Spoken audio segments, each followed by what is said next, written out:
Aumento dos rendimentos no mês, valorização da cota em quase 7% e desinvestimento total de 2 posições do fundo. A gente vai falar agora do relatório de fevereiro do RBFM11, fica nesse vídeo. Bom, pessoal, tô aqui com a Isabela Almeida, que é gestora do nosso Multi-Estratégia, né, o RBFM11. Isa, vamos falar um pouquinho, começar com o setor. O IFIX novamente teve um mês positivo, ele acumula já uma alta de mais de 3% no ano. O que você destacaria?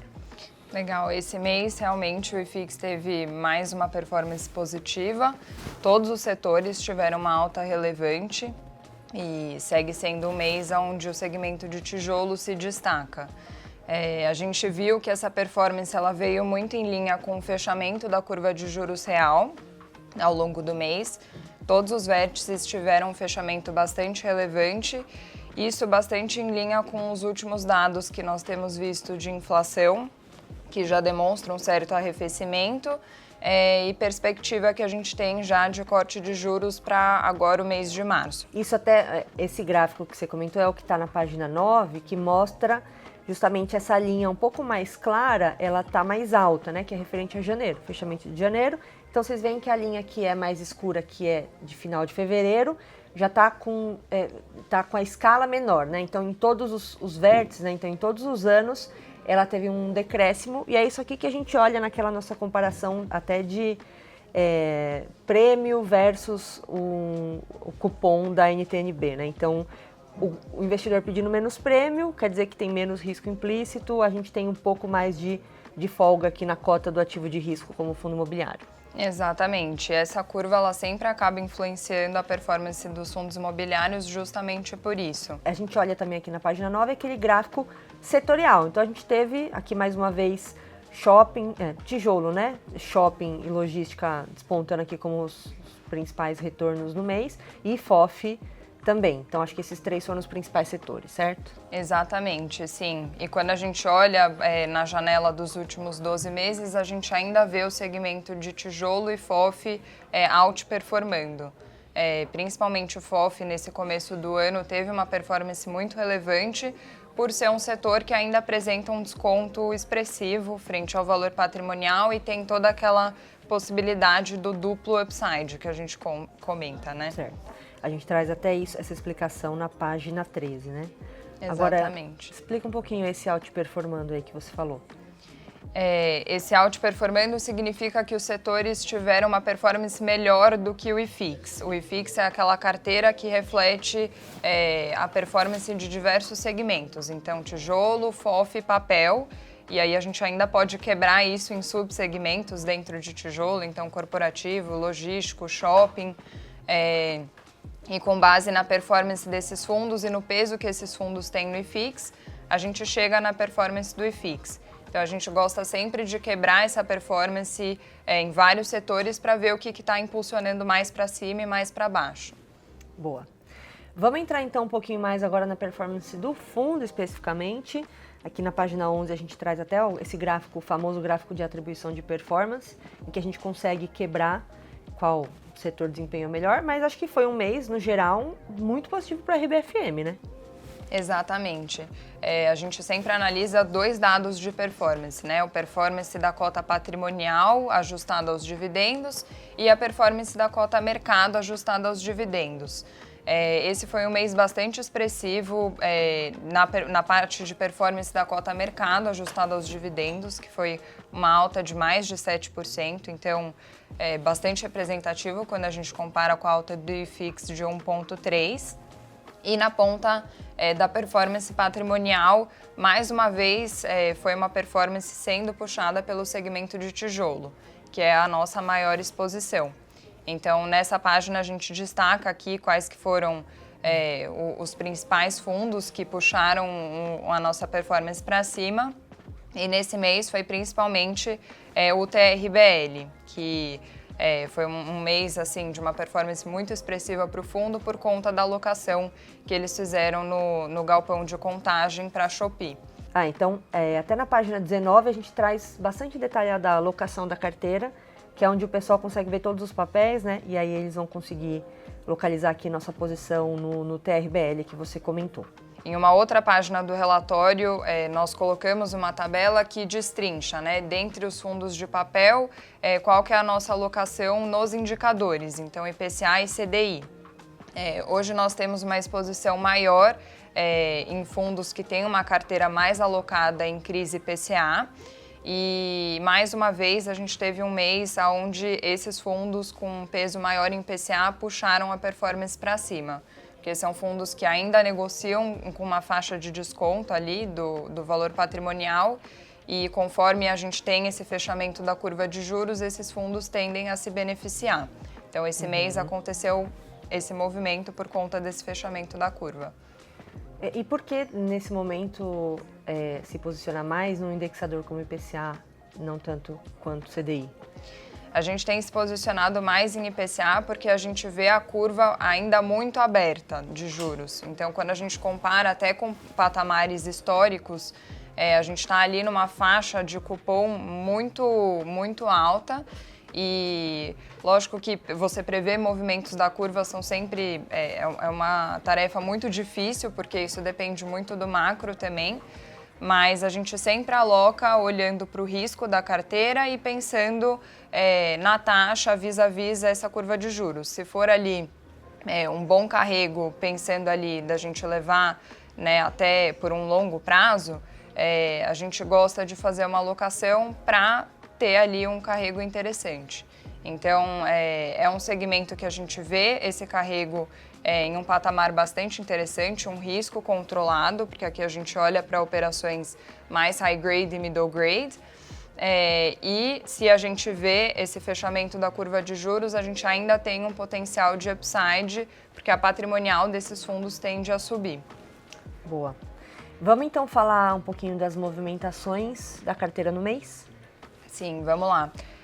Nesse mês a gente movimentou a carteira, nós fizemos 2 desinvestimentos totais. Um deles a gente comentou já no último relatório gerencial, porque foi concluído no começo do mês, que foi o desinvestimento de RBR Multiestratégia. Então, com esse investimento, nós obtivemos uma TIR de um pouco mais de 14% ao ano e usamos esse recurso para aumentar a exposição em Vinci Logística, que já era uma posição que nós tínhamos no portfólio. Um outro desinvestimento total que nós fizemos, que foi mais expressivo esse mês, foi a venda de RBR Rendimentos High Grade. Esse foi um fundo que nós fizemos uma alocação no final do ano passado e a TIR que nós obtivemos de mais de 30%, ela se deu porque nós carregamos ele por um período muito curto na carteira. Então, o racional da alocação no final do ano passado era com um objetivo tático mesmo, porque o fundo estava negociando com mais ou menos 8% de desconto, enquanto os pares negociavam ali na faixa dos 4% de desconto, alguns um pouco assim, mais em linha com a patrimonial. O fundo tinha uma carteira bastante interessante de CRIs high grade, com excelentes devedores, era um fundo que não estava apresentando nenhum tipo de problema de crédito e nós realizamos essa alocação. Em 3 meses o fundo subiu 4%, já passou a negociar ali numa faixa de desconto em linha com os pares de mercado e nós optamos por fazer esse desinvestimento para também carregar um caixa um pouco mais gordo para novas alocações. Então, foi uma TIR bastante expressiva, que gerou um ganho de capital aqui para a carteira e essa foi a principal movimentação que nós fizemos. Legal, até você comentou um pouco sobre se é uma alocação tática. Quando a gente vai para a página 19, a gente até coloca qual que é o nosso target de alocação justamente por estratégia. Porque a gente pode ter uma alocação estratégica, uma alocação tática, como essa que você comentou, uma alocação mais high yield, cada uma com a sua banda aqui, né? Explica um pouco o que é cada uma dessa, porque você deu um exemplo prático assim, né? O que é a tática, para que serve na sua carteira a alocação tática. Explica um pouco qual que é a cabeça de vocês pensando nesses tipos de alocação, por que eles existem, por que tem essa proporção. Não, legal. As posições estratégicas são as posições que nós investimos para carregar por um longo período. Isso não significa que necessariamente eu vou investir e não vou mexer nessa posição. a gente pode fazer novas alocações ou desinvestimentos parciais ao longo desse período, também para realizar um pouco de ganho para a carteira, mas são posições onde nós investimos com esse objetivo mais de longo prazo. Então, nós buscamos aqui alguns critérios para essas posições, como, por exemplo, qualidade de ativos, localização, qualidade da gestão também. Então, são posições onde nós temos muito conforto no portfólio e nós acreditamos que a valorização e o upside dessa posição deve vir num longo prazo, justamente por ter um portfólio de muita qualidade. As alocações estratégicas, elas são alocações com viés mais de médio ou curto prazo, onde nós buscamos ganho de capital. Então, aqui ela pode se dar através de dois fatores diferentes. Então, um portfólio que nós gostamos muito dos ativos, temos muita confiança na gestão, também nós acreditamos muito na localização, mas eventualmente por um momento macro ou alguma outra questão, o fundo passa a negociar com maior desconto no mercado secundário. Então, nós podemos nos aproveitar dessa posição para realizar esse investimento visando um ganho de capital além de um carrego durante esse período de investimento. Ou uma posição onde nós ainda gostamos da gestão, a localização ela não é tão central como essas posições estratégicas, mas nós enxergamos ali um potencial de valorização mais no médio prazo. Então, essa que você citou é a tática. Essa que nós citamos é a tática. Então, nós temos ali um percentual maior em posições estratégicas do que táticas, dado que o fundo ele tem esse objetivo de distribuir dividendos recorrentes, então, e lineares para os investidores. Então, essa é uma posição que nós entendemos que faz mais sentido ter exposição, mas as posições táticas elas são usadas para complementar essa renda e realizar ganho de capital, também visando aumentar a distribuição para os cotistas. E por fim, as posições high yield são posições que têm uma relação maior de risco e retorno, são posições que nós olhamos mais como uma pimenta para o portfólio e não como uma posição que nós queremos ter muita exposição. E a depender do momento macroeconômico e do momento de mercado, essa posição ela pode ficar um pouquinho maior dentro do portfólio e um pouco menor. No momento que nós estamos hoje, essa posição ela é muito pouco representativa do portfólio e nós entendemos que não é o momento para aumentar as operações high yield. Então, o foco do fundo segue sendo efetivamente high grade e middle grade.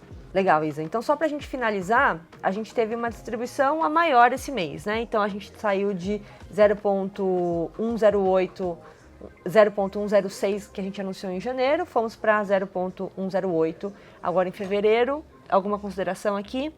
Exatamente. Nós colocamos o guidance em janeiro, de distribuição de 10 centavos a 11 centavos por cota e nós fizemos esse aumento por o fundo ter apresentado um resultado maior do que a última distribuição que nós fizemos, de 0,106. Aqui está no nosso trabalho, sempre encontrar oportunidades ali de giro de carteira interessantes para complementar esse rendimento, mas com esse aumento que nós fizemos, nós acreditamos que o fundo vem distribuindo um patamar interessante de dividendos, na casa dos 11,4% ao ano. Perfeito. Ótimo. Bom, então a gente passou por tudo. Essa foi a leitura do relatório de fevereiro do RBFM11. Todo mês estamos por aqui, mandem dúvidas, sugestões que a gente lê e traz aqui para vocês. Muito obrigada e até a próxima. Muito obrigada.